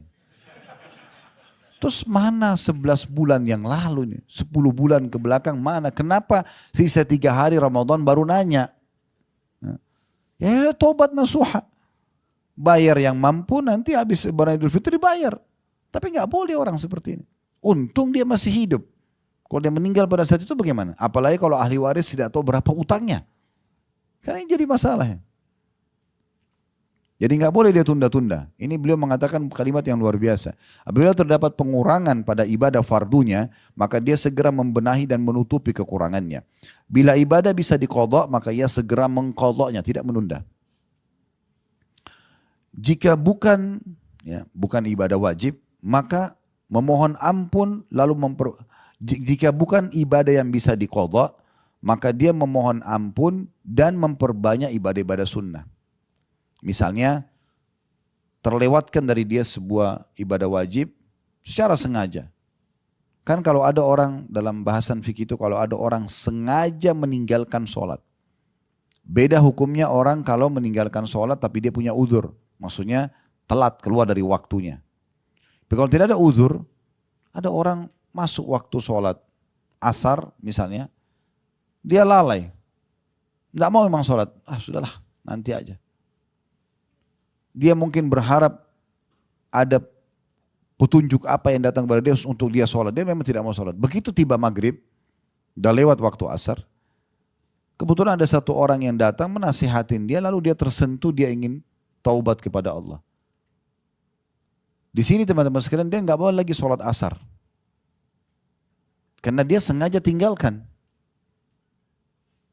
Bukan uzur. Dia tinggal setelah taubat sholat maghribnya. Karena masuk waktu maghrib. Jadi nggak boleh yang sengaja ditinggalkan itu untuk diulangi lagi. Kemudian kata beliau, apabila ia melihat kekurangan dalam ibadah-ibadah sunnahnya, maka dia segera menggantikannya. Ya. Disnukil dalam perbuatan Abdullah bin Umar radhiyallahu anhu, dan juga pernah disebutkan dari Nabi SAW kalau beliau terlewatkan sholat malam, Nabi SAW pernah satu malam tertidur nggak sholat malam. Maka beliau mengganti dengan 12 rakaat di waktu duha. Kalau sholat malam kan kalau dengan witirnya ganjil ya 11. Nah itu dia dikerjakan 12 sebagai ganti sholat malamnya yang ketinggalan gitu. Apabila ia melihat kekurangan dalam ibadah-ibadah sunnahnya, maka dia menggantikan dan menutupi kekurangannya. Jadi kayak misalnya sebagian salaf juga itu kalau ketinggalan sholat malam, maka beliau tutupin dengan sedekah misalnya. Ditutupin dengan ibadah-ibadah lain. Apabila dia mengalami kerugian akibat menerjang larangan-larangan Allah, misalnya orang buat dosa, maka ia segera mohon ampun dan kembali kepada Allah. Ini dinukil dari kitab Minhajul Muslim di halaman 158. Kata para ulama, muhasabah adalah metode terbaik dalam memperbaiki diri, melatih, mensucikan jiwa, membersihkannya dari segala pelanggaran, memaksimalkan untuk meraih apa yang Allah janjikan. Itu fungsi daripada introspeksi diri. Ya. Umar bin Khattab berkata, bila malam hari, ini Umar melakukan sebagai bentuk introspeksi diri ya. Kalau tiba malam hari, beliau punya tongkat, biasa beliau pakai jalan gitu ya. Beliau angkat telapak kakinya sendiri lalu beliau pukul sendiri. Sambil beliau mengatakan, ya, apa yang telah engkau lakukan hari ini? Jadi maksudnya dia sendiri sebagai bahan introspeksi dirinya, dia mengatakan apa yang telah engkau lakukan pada hari ini. Dari riwayat lain, beliau kalau tidur, Umar bin Khattab kalau tidur, beliau letakkan bejana air di sebelah ranjangnya. Sambil tidur, telapak tangannya berada di atas bejana itu. Kalau tangannya kesentuh bejana lalu dia bangun, udah dia bangun, tidak tidur lagi sampai subuh sholat. Abu Talha radhiyallahu anhu, seorang sahabat Nabi yang lain, terkenal dengan kebun kurmanya yang sangat banyak, orangnya kaya raya. Satu waktu pada saat akan panen, buah kurmanya sangat banyak, melimpah dan ranum sekali gitu. Dia tertarik dengan itu. Maka dia pun akhirnya luput dari zikir kepada Allah. Ya. Maka dia segera bermuhasabah kepada Allah. Jadi dia sibuk, dia liatin terus buah-buahnya keliling kebun itu lama waktunya. Berjam-jam habis hanya untuk itu saja. Lalu beliau baru sadar, ternyata ini banyak sekali waktu saya terbuang hanya untuk lihat ini saja. Maka beliau mengeluarkan sedekah setengah kebunnya itu. Sebagai bahan introspeksi diri. Ahnaf bin Qais radhiyallahu anhu, seorang sahabat Nabi yang lain, suatu ketika, kan masa itu tidak ada penerangan kayak kita sekarang. Zaman dulu orang pakai sumbu dengan minyak zaitun, ada api untuk penerangan gitu. Maka dia pernah memasukkan atau meletakkan jari-jarinya di atas api itu yang ada dari sumbu untuk penerangan. Lalu dia berbicara dengan dirinya sendiri, ya, pada saat dia sudah rasakan panasnya api itu, lalu dia mengatakan, ya, Hai Hunaif, dia panggil namanya sendiri. Apa yang mendorongmu berbuat kala itu? Apa yang mendorongmu berbuat kala itu? Terus saja beliau mengucapkan itu, sampai akhirnya dia merenungi kesalahan dia dan dia berjanji tidak akan mengulanginya. Pernah ada seorang salaf melihat ke arah seorang wanita yang tersingkap auratnya, lalu ia pun memukul dirinya sendiri. Memukul ke arah matanya sambil mengatakan, sungguh engkau sangat memperhatikan hal-hal yang bisa mencelakakan dirimu. Seorang yang lain pernah sengaja ke gurun pasir yang sangat panas di siang hari, dan dia buka bajunya kemudian dia mengguling-gulingkan dirinya di pasir tersebut sambil dia mengatakan, rasakanlah ini karena neraka jahanam lebih panas daripada ini. Rabi' ibn Huthaim rahimahullah, seorang ulama tabi'in, beliau sengaja menggali liang lahat di belakang rumahnya. Sengaja beliau gali itu. Setiap hari masuk ke situ. Dan gara-gara ini ibadah semua banyak yang tidak ditinggalkan oleh beliau. Dia masuk ke liang lahat itu, duduk sejenak, dia baring sambil dia membaca firman Allah Subhanahu wa taala, qala rabbirji'un. Wahai Tuhanku, kembalikanlah aku. Kalau orang kafir nanti meninggal, dalam surah Al-Mu'minun, nanti kita akan baca ayat-ayat ini ya, insyaallah sebentar sebagai bahan muhasabah kita. Orang kafir akan mengatakan qala rabbirji'un. Di ayat 99 surah nomor 23. Ayat 99 berbunyi, hatta idza jaa ahadahumul mautu qala rabbirji'un. Demikianlah keadaan orang-orang kafir itu, kata Allah, hingga apabila, maksudnya mereka terus lalai dari beriman kepada Allah, kufur kepada Allah, hingga apabila datang kematian kepada seseorang dari mereka, mereka akan mengatakan, ya Tuhanku, kembalikanlah aku ke dunia. Semua orang kafir akan mengucapkan ini, dan semua orang yang terus lalai dengan ibadah, kemudian mereka juga terus dalam dosa tidak taubat, akan sama kasusnya. Pas malaikat mau datang mau cabut ruhnya, dia akan mengatakan, qala rabbirji'un, wahai Tuhanku, kembalikanlah aku ke dunia. Untuk apa kira-kira? Tadi sudah saya singgung, apakah untuk kembali ke makanan favoritnya, ke meetingnya, ke apa saja? Enggak. Perhatikan, ini kekal. Allah sudah turunkan 1400 tahun yang lalu. Dan akan terus ditilawakan oleh orang beriman sampai hari kiamat nanti. Ayat 100-nya. Orang yang mau meninggal, yang kafir, ataupun yang banyak kelalaian dari ibadah atau banyak dosanya tidak sempat tobat, mereka akan mengatakan ini. Perhatikan baik-baik ayat 100-nya. La'alli a'malu salihan fima tarakt. Kalla innaha kalimatun huwa qailuha wa min waraihim barzakhun ila yaumi yub'atsun. Tujuannya kembali ke dunia agar aku berbuat amal soleh terhadap apa yang telah aku tinggalkan dulu. Jadi kalau mereka dikasih kesempatan untuk hidup lagi, maka mereka akan maksimal ibadah. Nah, kenapa kita harus tunggu seperti ini? Malaikat mau datang baru mau minta. Sudah tidak mungkin gitu. Kata Allah, sekali-kali tidak. Nggak mungkin. Kalau malaikat mau sudah datang bertugas, di saat detik itu akan dicabut namanya. Sesungguhnya itu hanya perkataan yang diucapkan saja. Dan di hadapan mereka nanti akan ada dinding atau barzakh sampai hari dibangkitkan. Alam barzah di kuburan. Lalu ayat 101-nya Allah mengatakan, فَإِذَا نُفِخَ فِي الصُّورِ فَلَا أَنْسَابَ بَيْنَهُمْ يَوْمَئِذٍ وَلَا يَتَسَاءَلُونَ. Apabila sangkakala nanti ditiup pada hari kiamat, maka tidak ada lagi pertalian nasab di antara mereka pada hari itu. Dan tidak ada pula mereka saling bertanya. Dalam ayat lain Allah mengatakan yauma yanfiru mar'u min akhi, pada hari kiamat orang lari dari saudara kandungnya, wa ummihi wa abi, dari ibunya dan ayahnya, wa sahibatihi wa bani, dari pasangan hidupnya dan juga keturunannya. Likulli imri'in minhum yauma idzin sya'nu yughni. Karena pada hari itu setiap orang ingin selamatkan dirinya. Ya. Suami akan lari dari istri lari dari suami, anak dari orang tua dari anak, semua. Saudara-saudara takut nanti ada hak yang tidak sempat dikasih di dunia, maka dia tuntut kita. Pada hari itu kata Allah tidak ada lagi jalur nasab di antara mereka. Oh ini saudara saya kesian nih, gak ada. Bagaimana dia selamatkan dirinya sendiri. Allah bilang hati-hati sebelum datang hari itu nanti. Makanya sering saya bahasakan teman-teman, garis bawahi poin ini penting sekali. Mudah-mudahan Allah jadikan saya orang pertama mengamalkan, kemudian Bapak Ibu ya. Supaya jangan kita ucapkan apa yang diucapkan lalu tidak diamalkan. Saya selalu bahasakan menuju ke akhirat ini, bawa dua hal dan jangan bawa dua hal. Bawa amal soleh dan teman soleh. Garis bawah ini penting sekali. Yang kita bawa menuju ke akhirat artinya setiap hari yang kita kerjakan selama ajal belum datang, amal soleh aja terus. Wajib dan sunnah sibuk dengan itu. Dan teman-teman soleh. Apa manfaatnya teman soleh ini? Nanti mereka bisa memberikan kita syafaatnya, pertolongan mereka.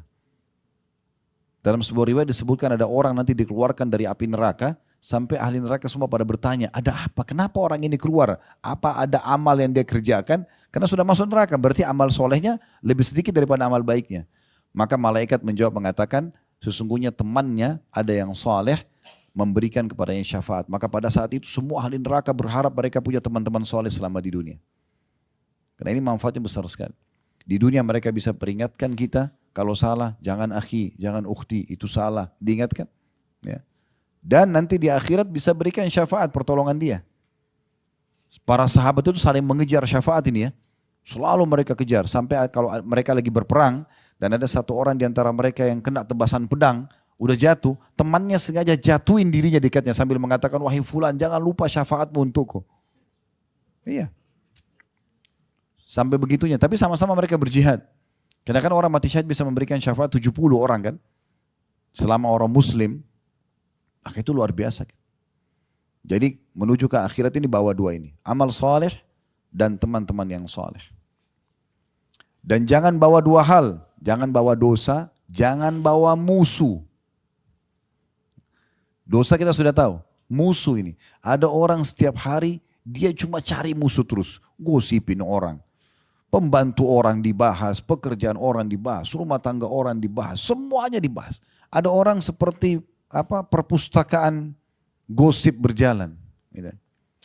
Tanya tentang fulan, oh semua lengkap datanya orang itu diketahui sama dia. Istrinya, anaknya, rumahnya, mungkin jenis granitnya dia hafal. Ya. Apa saja, subhanallah kenapa? Saya punya teman dekat di Jakarta, sahabat dekat saya, sudah seperti adik kakak gitu. Sampai hari ini teman-teman saya tidak tahu lantai di rumahnya itu ada apa, saya tidak tahu. Karena kalau saya bertamu sama dia, salaman di depan pintu langsung dipersilakan ke ruang tamu, udah saya ke ruang tamu saya, selesai. Gak perlu tanya-tanya, kecuali perlu ada satu mungkin meja di situ, kursi kita lihat bagus, kita tanya ini beli di mana, cukup sebatas itu. Kata Nabi SAW, min husni islamil mar' tarkuhu ma la ya'ni. Termasuk kesempurnaan Islam seseorang, dia meninggalkan apa yang tidak bermanfaat buat dia. Jangan semua ditanya tentang orang untuk apa. Terlalu banyak bertanya ini akhirnya membuat kita jadi banyak tahu, jadi kita juga jadi bisa dihisab sama Allah. Kamu tahu kenapa kamu gak luruskan kalau itu salah? Misal, yang sering saya bahasakan, ya, jangan ambil tugasnya malaikat. Ya. Maksud dalam masalah rumah tangga. Gak usah selalu repot periksa handphone. Cari tahu tentang masalah ini, masalah itu. Selama Allah tidak buka, gak usah. Kalau Allah buka berarti Allah mau kita luruskan untuk kesalahan. Kalau tidak gak usah cari tahu. Itu penting sekali. Saya bilang sama istri saya tidak akan buka handphone kamu ya. Saya cuma ingatkan, kalau itu baik, lakukan. Kalau itu buruk, Allah akan hisab. Hati-hati. Tapi kalau dibuka depan mata saya, baru saya luruskan. Kalau enggak, gak usah. Betapa banyaknya waktu habis kalau hanya mau tahu ini lagi buat apa di rumah, lagi buat apa di jalan. Habis waktu untuk itu. Mana waktu bisa digunakan untuk zikir, baca Quran dan ibadah yang lainnya.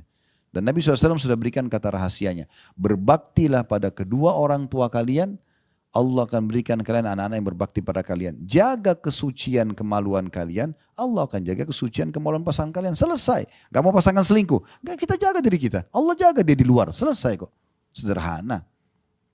Pasang CCTV, cek semuanya. Pasang kamera di mobil. Oh, macam-macam. Gak ada gunanya.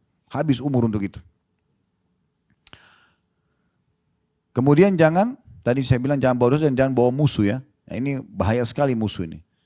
Kata Nabi SAW dalam sebuah hadis sahih, siapapun yang punya permasalahan dengan saudaranya di dunia ini maka selesaikan sebelum datang hari, tidak ada lagi manfaatnya dirham dan dinar.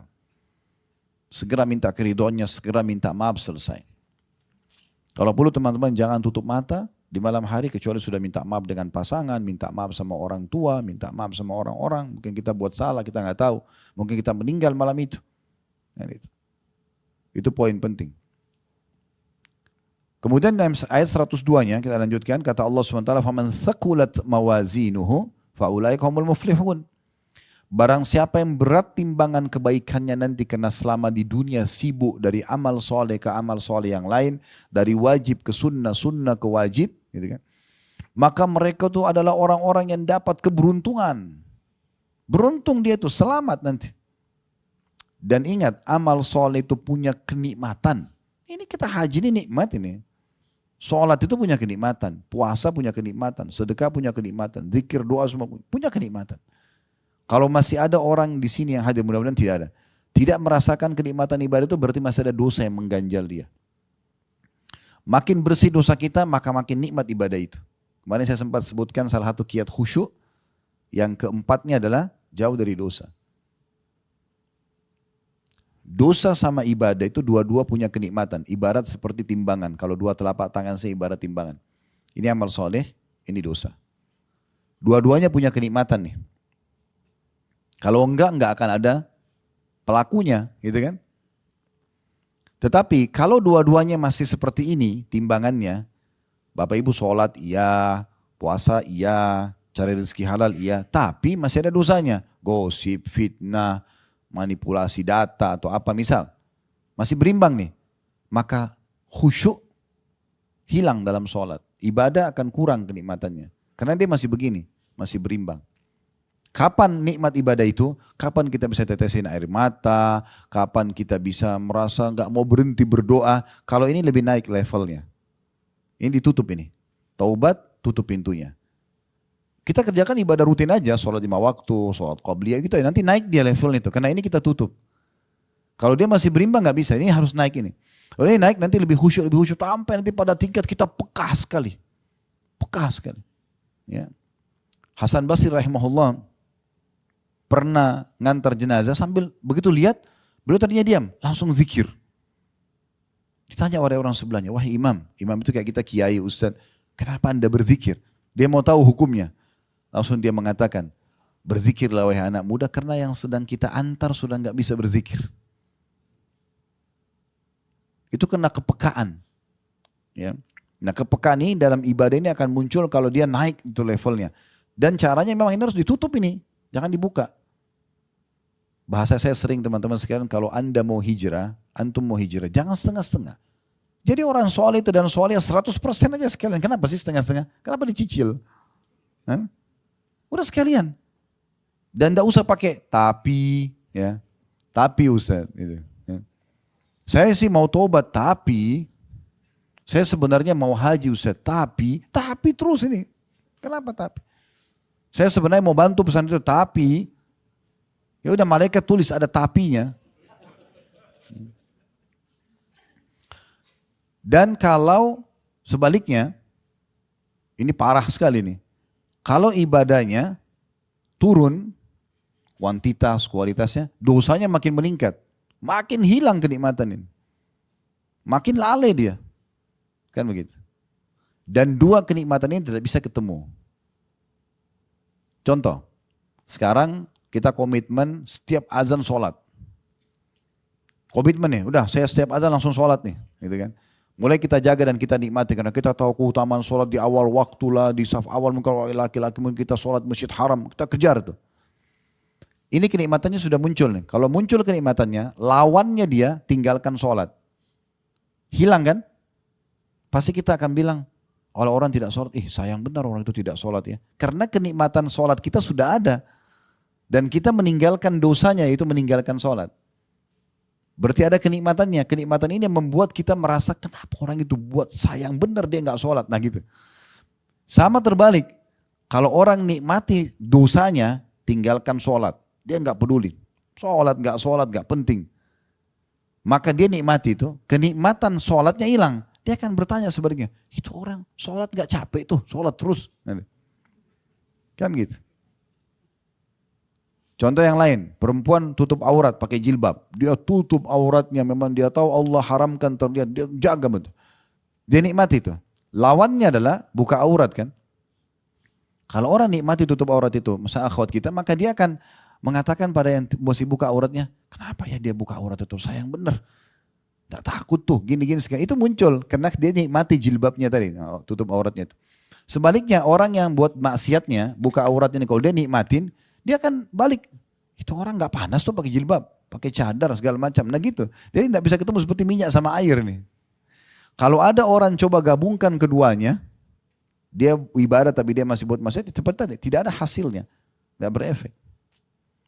Kalau ada orang misalnya dia jaga ibadah, dia jaga juga dosanya, maka dia tidak nikmat ibadah, tidak nikmat buat dosa. Ya. Kalau ada orang misalnya dia sholat 5 waktu, tapi masih mabuk misalnya. Contoh, dia mabuk jam 2 malam tapi nanti jam 5 dia mau subuh. Enak gak mabuknya? Gak enak. Hah? Dia berpikir terus selama 3 jam itu, sambil mabuk sambil berpikir. Jadi tidak datangkan ketenangan jiwa buat dia. Karena dia masih beban dengan sholat kan. Dia mau satuin gak bisa ini. Gak mungkin gitu. Jadi susah. Dia udah lurus di istiqomah di agama, tapi masih berinteraksi sama lawan jenis misalnya. Jadi tidak enak, setengah-setengah. Coba kalau orang mabuk tapi nggak sholat. Udah dia teler di pinggir jalan, dia tidak peduli. Ya dia nikmati itu. Tapi ujungnya neraka ini. Jadi seperti itu. Jadi nggak bisa ketemu teman-teman. Makanya sekaligus kalau mau jadi orang baik, mau penuhi timbangan amal kita dengan kebaikan, maksimal aja. Jadi orang soleh itu dan soleha sekaligus 100%. Jangan setengah-setengah, gak usah nyicil-nyicil. Gak usah tadi ada kata-kata tapi.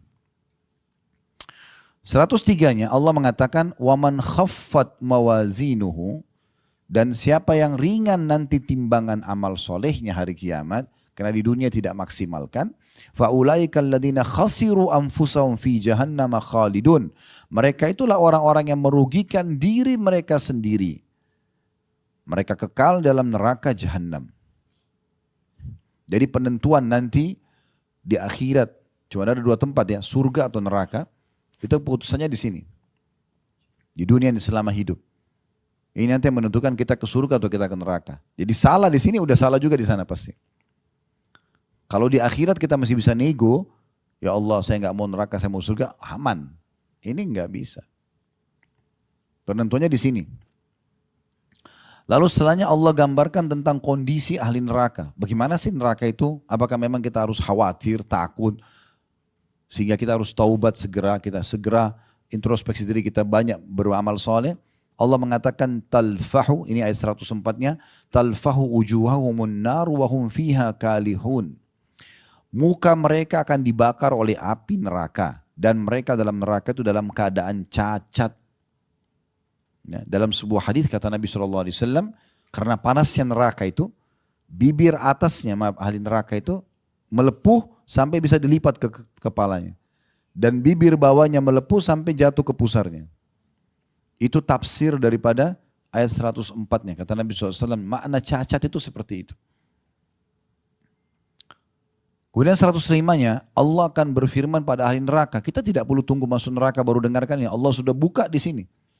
Allah buat Bapak Ibu bisa dengar pagi ini dari kami ayat ini.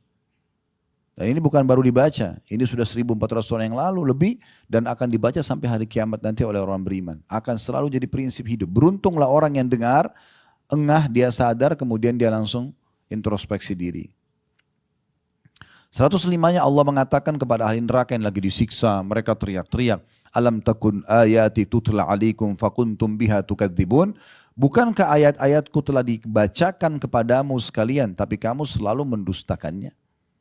Jangan akhi, jangan ukhti, haram, tidak boleh begini, riba jangan, ini jangan, itu jangan. Udahlah, so alim, apalah, malah dicaci maki orang yang nasihatin dia. Oh ini garis keras ini, jangan didengar. Ya. Ya sudah, tunggu nanti Allah bilang sama dia begini di neraka. Bukankah sudah dibacakan ayat-ayatku padamu? Dan subhanallah, termasuk hikmah Allah SWT, Allah tidak pernah paksakan hambanya. Tidak paksain ibadah. Kalau Allah mau, Allah bisa kan? Yang tidak sholat langsung tiba-tiba patah lehernya. Bisa nggak? Bisa. Yang tidak puasa puntung tangannya. Bisa kan Allah bisa. Tapi Allah nggak buat begitu. Allah turunkan wahyunya, ini loh, puasa, sholat itu wajib, ini keutamaannya. Puasa itu wajib, ini keutamaannya. Kalau kerjaan dapat ini. Kalau ditinggalkan ini hukumannya ya. Tapi Allah tidak hukum langsung di dunia. Masih berikan kesempatan untuk taubat. Nanti ahli neraka itu teman-teman kalau masuk neraka, naudzubillah, mudah-mudahan Allah selamatkan kita semua. Mereka masuk neraka dalam kondisi mengakui keadilan Allah. Mereka masuk neraka mengatakan memang pantas kami masuk. Karena memang atas perbuatan mereka sendiri. Allah nggak pernah suruh dia berbuat dosa. Dan selalu peringatan Allah datang itu. Saya jelaskan kemarin itu ada tahapan-tahapannya. Yang paling pertama itu pasti rasa takut. Itu selalu ada tuh. Takut, khawatir. Itu sudah kalau orang introspeksi diri langsung dia kembali kepada Allah, aman dia. Kalau dia kerjakan nanti ada peringatan yang kedua lebih tinggi, nanti ketiga, nanti seterusnya. Ya, akan lebih berat lagi hukumannya. Dan saya sudah bilang kemarin, maling saja yang sudah digebukin sama masa, itu tetap bentuk kasih sayang Allah. Karena dia sudah diberikan peringatan berapa kali sebelum dia memang tidak mau kapok. Kapoknya harus digebukin. Nah, baru berhenti. Ada orang sampai mati sekalian udah. Karena Allah sayang sama dia. Kalau dibiarkan ini maling terus ini. Gak akan berhenti. Kemudian ayat 106-nya. Apa ahli neraka jawab pada saat itu? Tapi gak ada gunanya nih jawaban ini. Cuma mereka ungkapin Allah buka kepada kita selama kita masih di dunia. Perhatikan ayat 106-nya. Mereka mengatakan, waktu Allah bilang, bukankah sudah datang sampai kepada kalian ayat-ayatku? Dibacakan, namun kalian mendustakan, cuek, gak mau peduli. Kata Allah, qalu, Rabbana ghalabat alina shiqwatuna wa kunna qawman dhalin. Mereka berkata, ya Tuhan kami telah dikuasai oleh kejahatan kami. Dan kami adalah orang-orang yang sesat. Maksudnya pada saat itu mereka baru nyesal. Mereka baru bilang, dulu ya betul salah nih. Kami dikuasai hawa nafsu sampai kami melakukan kesalahan itu. Ya. Lalu mereka memohon kepada Allah. Di 107-nya. Rabbana akhrijna minha fa in udna fa inna zalimun. Ini penyesalan mereka nih. Ya Tuhan kami, keluarkanlah kami dari neraka ini. Di saat itu ya. Tapi tidak ada manfaatnya. Keluarkanlah kami dari neraka ini dan kembalikan kami ke dunia. Jika kami kembali juga pada kekafiran, pada dosa, kemaksiatan, sesungguhnya kami termasuk orang-orang zalim. Sebenarnya ini bagus penyesalan, tapi nggak ada gunanya kalau sudah di neraka. Harusnya di dunia mereka bilang ini gitu. Segera ngaku salah, tinggalkan gitu. 108-nya. Allah berfirman kepada mereka, ini firman Allah yang paling tegas.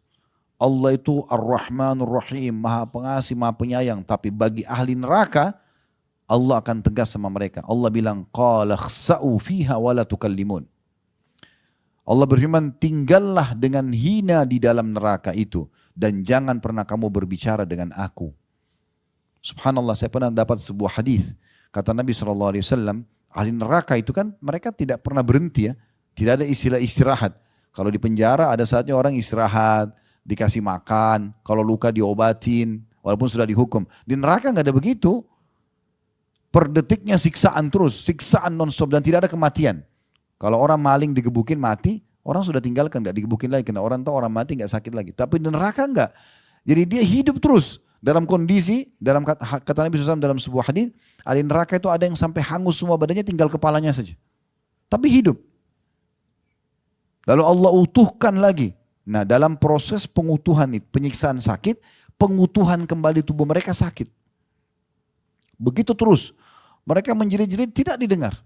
Kata Nabi SAW tentang masalah firman Allah ini dalam ayat 108-nya. Allah mengatakan, kekallah kalian, hiduplah dia, masuk tinggal di dalam keadaan hina. Dan jangan pernah bicara dengan aku.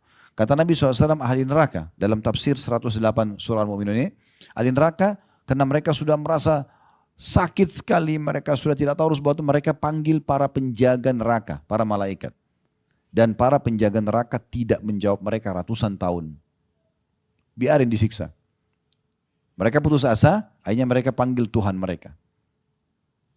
Yang tadi tuh, ya 106 dan 107. Yang mereka bilang, ya Allah, kejahatan kami telah menguasai kami dan kami termasuk orang sesat. Artinya kami nyesal dulu kami buat itu semua. Mencuri, menipu, zina, riba, apalah.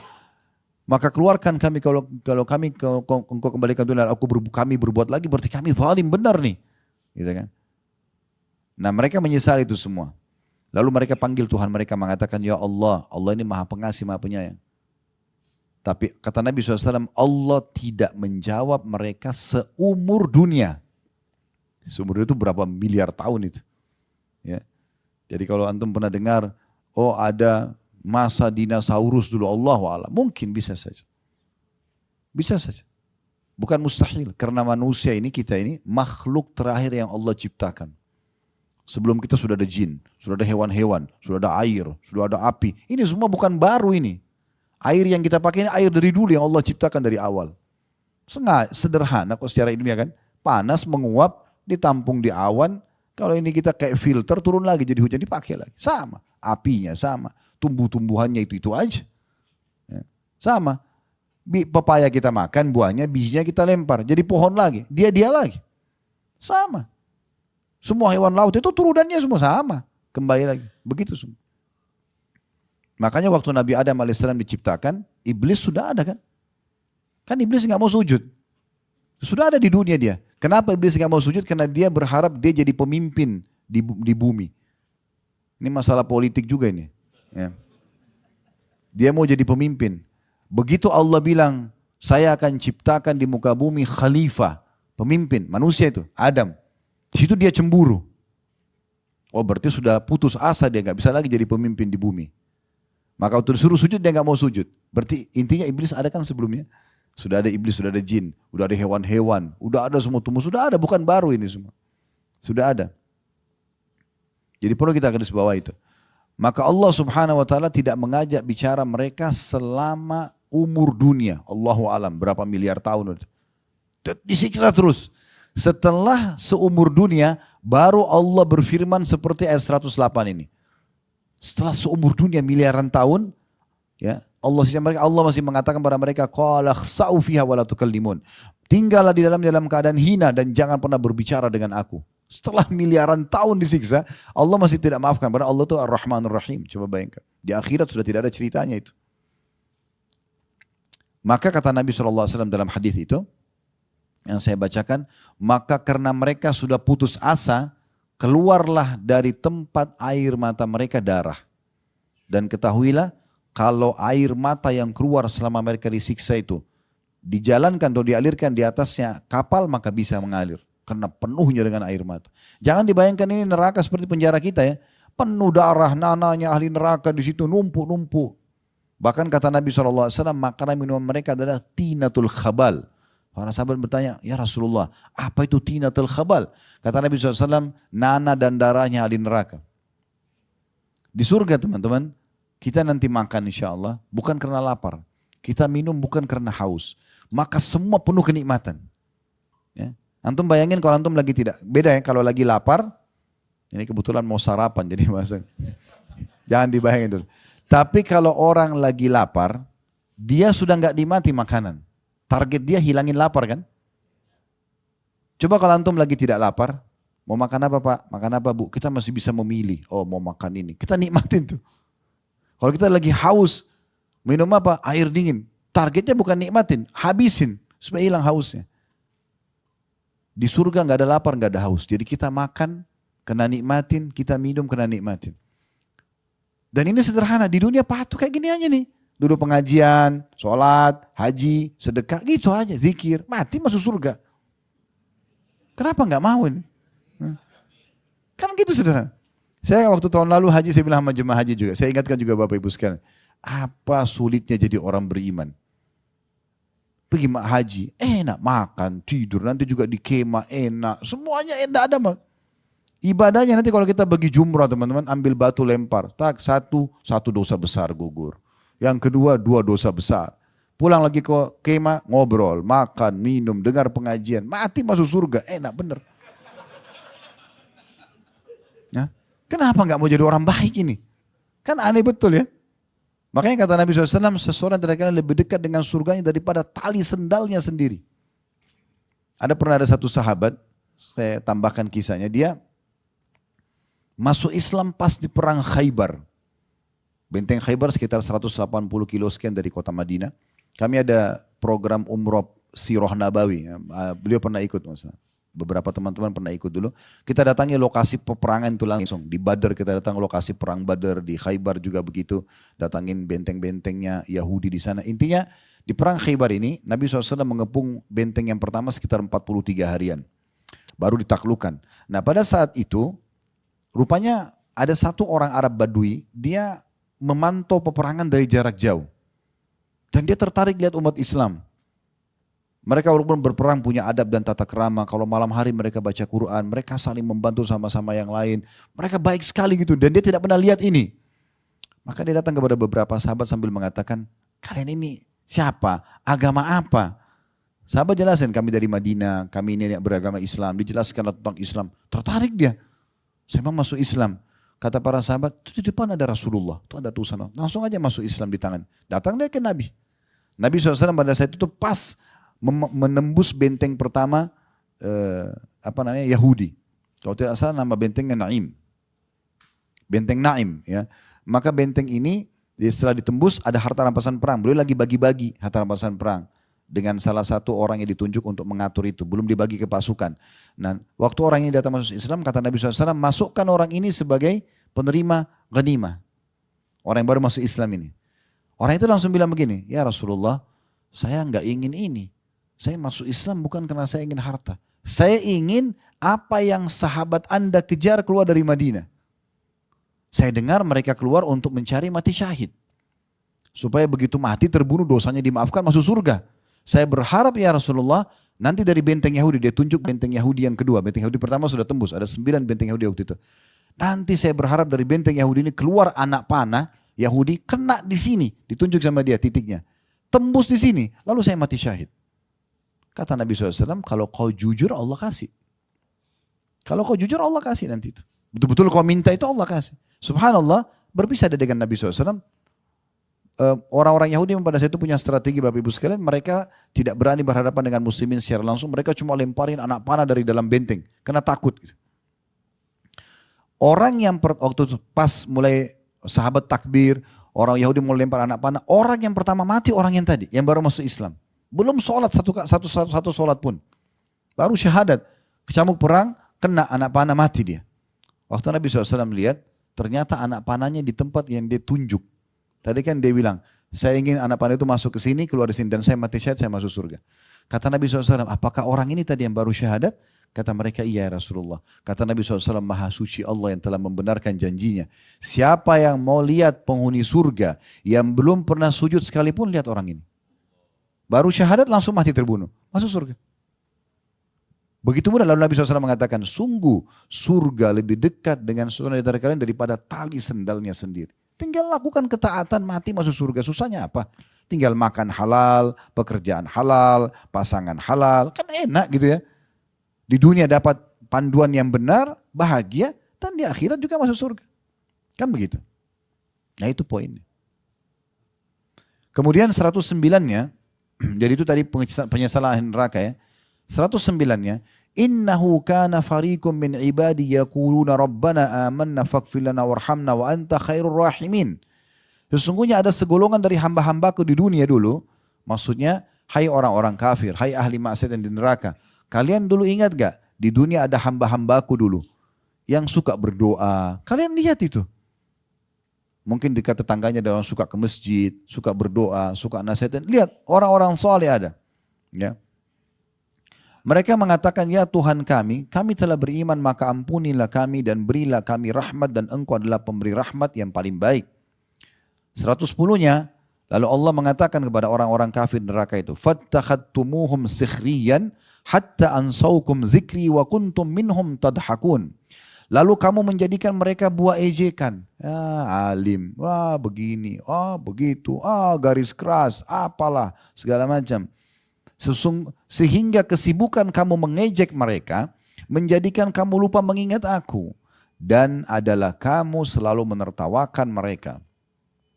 Apa balasannya? 111-nya. Inni jazaituhumul yawma bima sabaru annahum humul faizun.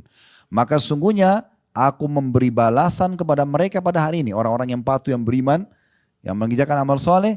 Karena kesabaran mereka, sesungguhnya mereka itulah orang-orang yang menang. 112-nya. Allah ajak bicara lagi ahli neraka tadi. Qala kam labithtum fil ardi adada sinin. Allah bertanya, berapa tahun lamakah kamu tinggal di bumi? 113-nya. Qalu labithna yawman aw ba'da yawmin fas'alil 'adin. Mereka menjawab, kami tinggal di bumi hanya sehari atau setengah hari saja. Maka tanyakan kepada orang-orang yang menghitung. Maksudnya, kita biar hidup 50 tahun, 60 tahun, 70 tahun, 100 tahun, 200 tahun. Di akhirat nanti kita bayangkan, seperti sehari, seperti setengah hari. Ini sudah bisa kita bayangkan di dunia ya teman-teman sekalian. Sekarang mungkin kita sudah tidak asing pernah ketemu, anggaplah di sini yang paling sepuh Masya Allah 60 tahun berapa umurnya kemarin. Misal ketemu sama teman SD-nya atau SMP-nya. Lalu kemudian mereka mengenanglah masa dulu di sekolah. Seperti baru kemarin itu. Seperti baru kemarin. Ya. Itu di dunia, begitu di akhirat nanti orang akan lihat, nanti kita teman-teman lihat histori hidup kita ini. Dari lahir dari rahim ibu, tangisan pertama, kedipan mata pertama, yang ke-100, yang ke-1000, semua fenomena kehidupan kita, sampai akhirnya kita meninggal. Cuman ini ya? Gitu nanti. Sebentar sekali. Mereka ungkapin itu. Kami hidup di dunia hanya sehari atau setengah hari saja. 114-nya kata Allah. Qala in labithtum illa qalila law annakum kuntum ta'lamun. Allah berfirman, kamu tinggal di bumi melainkan sebentar saja. Memang betul yang kalian bilang, cuma sebentar itu. Kalau sesungguhnya kalian mengetahui, nanti pada saat itu kalian sadari. Sayangnya nggak disadari. Alhamdulillah kita hari ini dengar nih, ya. Lalu penutupannya 115, Allah Subhanahu wa taala mengatakan, maksudnya penutupan bahasan kita dalam ayat ini ya. Afa hasibtum annama khalaqnakum abathan wa annakum ilaina la turja'un. Maka apakah kamu mengira bahwa sesungguhnya kami menciptakan kamu secara main-main saja? Apa kalian kira saya ciptakan, kata Allah, di muka bumi ini lahir dari rahim ibu, lalu diurus sama orang tua dari kecil, sampai kita sekolah, bajunya, makannya semua diurus. Kemudian mulai diberikan ilmu, mulai bisa bekerja, punya pendapatan, punya nama baik, punya dan segala macam. Ya. Kemudian kalian kira itu cuma sia-sia begitu saja, tidak ada tujuan, tidak ada perintah, tidak ada larangan. Dan bahwasanya kamu tidak akan dikembalikan kepada kami. Gak mungkin gitu ya. Nah seperti itu bahan muhasabahnya, introspeksinya. Kita lihat sekarang surah Al-Munafikun. Kita tutup dengan ini ya. Ayat 9-nya saya bacakan. Ya ayyuhalladzina amanu la tulhikum amwalukum wala auladukum an dzikrillah wa may yaf'al dzalika faulaika humul khasirun. Hai orang-orang beriman, janganlah hartamu dan anak-anakmu melalaikan kamu dari mengingat Allah. Kita boleh berpasangan, boleh urus anak-anak, tapi jangan melalaikan dari sholat, dari pendapatan yang halal dan segala macam. Barang siapa yang berbuat demikian, maka itulah orang-orang yang rugi. Ya. Oleh karena itu pasangan harus bersama-sama dengan kita menuju ke akhirat. Masya Allah, ini teman-teman yang berangkat dengan pasangan pergi haji ini, taufik dari Allah Subhanahu Wa Taala. Ya. Sama-sama beribadah. Tinggal bagaimana tadi menjaga keikhlasan, bersyukur pada Allah ya. Ayat 10 ini yang menjadi inti bahasan introspeksi kita. Wa anfiqu mimma razaqnakum min qabli an ya'tiya ahadakumul mautu fayaqula rabbi laula akhartani ila ajalin qarib. Laula akhartani ila ajalin qaribin fa as-saddaqa wa akum minas salihin. Dan segera belanjakan sebagian dari apa yang kami berikan kepadamu sebelum datang kematian kepada salah seorang di antara kamu. Lalu ia berkata, segera lakukan amal soleh, segera sedekah, segera sholat sebelum datang kematian. Baru dia mengatakan, ya Robku, mengapa engkau tidak menangguhkan kematianku sampai waktu yang dekat? Beberapa detik saja, supaya untuk meeting sama teman-teman, untuk makan makanan favorit, enggak. Supaya ya di sini dikatakan atau yang menyebabkan aku dapat bersedekah dan aku termasuk orang-orang soleh. Supaya aku sempat transfer uangku itu ke yayasan ini, ke pesantren itu, ke sedekah ini. Lalu Allah mengatakan di ayat 11-nya wala yuakhirallahu nafsan idza jaa ajaluha wallahu khabirum bima ta'malun. Dan Allah sekali-kali tidak akan menangguhkan kematian seseorang apabila telah datang waktu kematiannya, dan Allah Maha mengenal apa yang kamu kerjakan. Ya. Jangan tunggu nanti teman-teman sekalian menjelang kematian baru menyesali semua. Kenapa saya tidak sholat? Kenapa saya tidak sedekah? Kenapa enggak belajar Al-Quran? Kenapa tidak haji dan umroh? Kenapa? Enggak ada manfaatnya lagi. Sebagai penutup saya ingatkan kembali perkataan saya di awal tadi. Ingat, peluang amal soleh di saat datang kesempatannya raih segera. Karena tidak akan pernah terulang. Masih ingat tadi saya bilang ya? Ada tempat dan waktu hanya bernilai di saat itu saja. Arafah, Mina, Muzdalifah yang nanti akan kita lewatin insya Allah beberapa hari lagi. Itu hanya punya makna, punya pengejaran pahala di saat itu. Lewat satu hari, hari Arafah tanggal 9. Lewat satu hari, hari tanggal 10 kita ke Arafah sudah berbeda. Di waktu itu. Saf awal tadi berlaku keutamanya antara ya, iqamah sholat sampai imam salam. Kalau sudah salam dari saf kedua kita masuk ke saf pertama, sudah enggak ada keutamaannya. Begitu seterusnya. Dan setiap kali ada kesempatan peluang amal soleh, jadikan itu adalah kesempatan terakhir kita. Jangan sia-siakan itu. Karena sekali luput atau berkurang saja, enggak bisa kita perbaikin. Saya sering ulangi dalam pengajian sebagai introspeksi diri, karena saya ingin selalu ini sebagai cambuk bagi saya. Saya pernah subhanallah kedatangan tamu di Jakarta, di Condet waktu itu, seorang ikhwah datang, saya waktu itu ngandalin dengerin azan di masjid, ada mikrofon Masya Allah kita kan dengar kalau di Indonesia ya. Alhamdulillah ini sebuah nikmat yang besar, karena di Singapura nggak bisa dengar azan, di Australia nggak bisa dengar azan, ini nikmat yang besar. Ya. Maka pada saat saya andalin dengar azan, subhanallah, ada perubahan jam waktu azan. Sampai jam 12 lewat 10 kok belum azan-azan gitu. Saya bilang sama akhi itu, ayo kita ke masjid yuk. Saya boncengan motor sama-sama, pergi masjid dekat rumah. Subhanallah, begitu saya masuk pintu masjid, imamnya lagi sujud rakaat pertama. Seorang mukmin tadi saya bilang harus peka, jadikan introspeksi diri sebagai salah satu kendaraan dia ya, supaya dia selalu mengejar yang terbaik. Maka saya langsung muhasabah. Saya mengatakan pada diri saya sendiri, subhanallah saya bahkan tidak bisa bilang sama imam, imam kembali dong ke rakaat pertama, saya mau dicatat sama malaikat dari takbiratul ihram. Tidak bisa. Udah luput. Sampai hari kiamat, Khalid bin Salamah luput dari takbiratul ihram di salat itu, di waktu itu. Selesai. Tidak bisa diperbaikin. Tidak bisa diperbaiki. Jadi begitu amal soleh. Kapan dia luput dari kita sekali, kita nggak bisa perbaikin. Kita akan menerima sebegitu saja. Ya. Oleh karena itu harus kita hati-hati. Peka. Ya tentu semua orang punya kekurangan. Saya juga punya kekurangan. Kadang-kadang kita masuk. Tapi kita selalu introspeksi diri. Dan kita tujuannya untuk supaya memperbaiki ke depan ya. Apalagi kalau hanya kena kelalaian saja, kena malas-malesan. Kalau ada udzur memang kita ke kamar mandi, telat, macet, itu berbeda. Gitu kan. Tapi kalau enggak, maka kita usahakan maksimal. Itu yang perlu digarisbawahi. Saya juga pernah sekali, ini juga saya tutup dengan ini, habis ini silakan kalau mau bertanya. Di daerah Kampung Melayu dulu saya pernah isi pengajian. Selepas menjelang azan duhur, pas azan sebenarnya saya tutup pengajian. Parkir mobil depan pengajian itu, kemudian saya jalan kaki, ada masjid. Pas keluar dari pengajian itu ada satu ibu, kelihatan sekali dari pakaiannya, kumuh beliau gitu kan. Dalam keadaan miskin, gendong anak minta uang. Memang saya niat ingin bantu. Cuma waktu itu di pikiran saya adalah, ini takbiratul ihram pertama imam nih. Ada sholat qobliyah duhur. Kan? Saf awal, banyak sekali keutamaan yang harus saya kejar nih. Gitu kan. Maka saya bilang, Bu, habis sholat ya. Sebenarnya niatnya baik gitu. Saya pergi ke masjid lah.